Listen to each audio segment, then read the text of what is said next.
And as students head back to school, one student will be trying to tackle a new challenge. She is trying to start the first ever sailing club at Cooper High School. Reporter Shannon Slatton shows us why.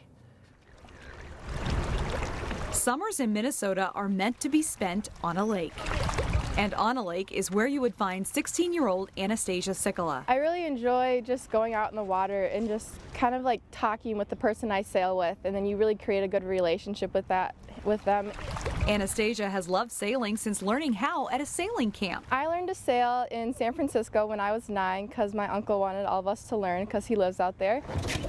Now she wants to represent her school at regattas doing what she loves. I think it'd be fun to have a team at school because it's just like a really good bonding activity, and like you can just use your outside skills from like school and bring it on the water. So Anastasia gave up soccer and dance this year in hopes of forming a sailing club at Cooper High School. For her own school, being the only person, it's kind of like you kind of have to get the momentum going and show that the sport isn't just, you know, this big yacht, you know, sailing an ocean kind of sport that we have it here in the Twin Cities.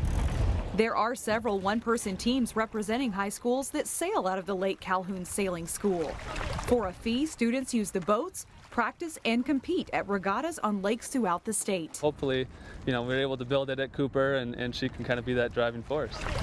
Anastasia knows it won't be a breeze. There's fundraising and hours of practice ahead. It's worth the challenge. It's a lifelong skill you can have. But this Cooper Hawk knows her classmates would also enjoy the reward that comes from catching the wind on the lake. I'm glad that people like Anastasia are starting, you know, teams within their schools and exposing it to people that don't otherwise see it. At Lake Calhoun, Shannon Slatton, 12 News.